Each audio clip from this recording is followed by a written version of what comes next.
I would say that visual arts, like any art, are about expression, and then I would add or in communication or in communicating, expressing ideas. I'm a motion picture cameraman. I'm a cinematographer. Here has a lot to do with visuals and creating visuals and telling stories with those visuals. So they're kind of a big deal. I would say my reels is a perfect example of the positive side of that.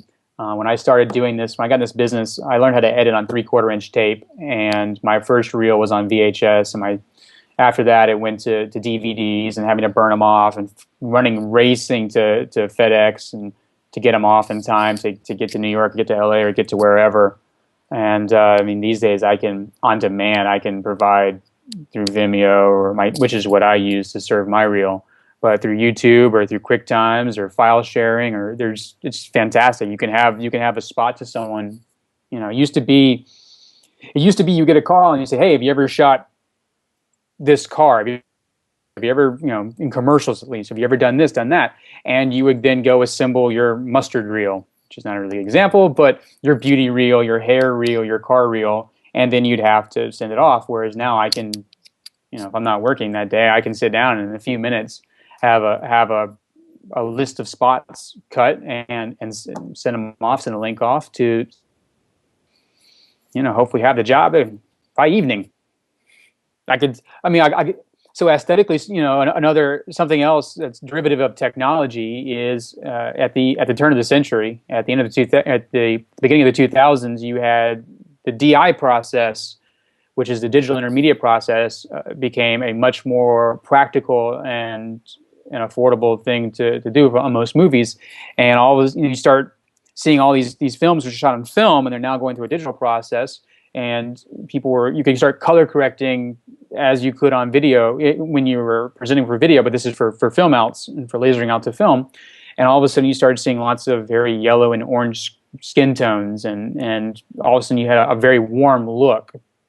And I think that kind of towards the end of the 2000s you start seeing, and even now, the kind of Transformers, you get this really orange and like cyan, blue, green, exactly the orange and teal look, which is now I think a pretty in vogue, and that's an imagery I see everywhere. And it's got its place. What? Your orange and teal? Yeah, there you go. It's what's in these days. So I'll tell you this: I don't have a favorite I don't have a favorite visual artist, but in my industry, I can tell you there are a lot, particularly in cinema, there are a lot of great cinematographers that I love their work. I find their work inspiring and thought-provoking and exciting. Guys like Roger Deakins, Matthew Lebetique, Bob Richardson,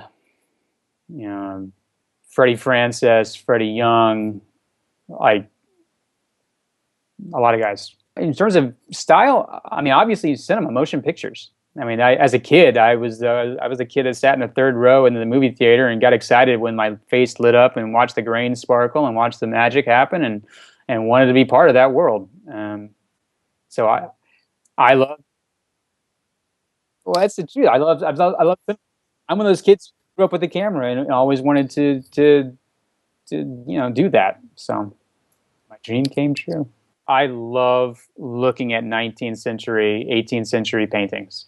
What guys like Rembrandt and Vermeer were doing with light and in terms of composition and the texture of the paints they were using, like all these ingredients.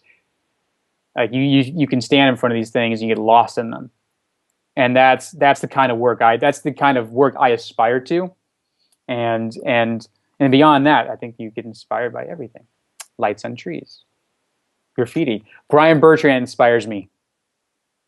Bertrand is the man. Did I give you anything good, buddy? Well, Full Sail, I hope you've enjoyed this interview. I do not belong in front of a camera. That's all I'm going to say about that.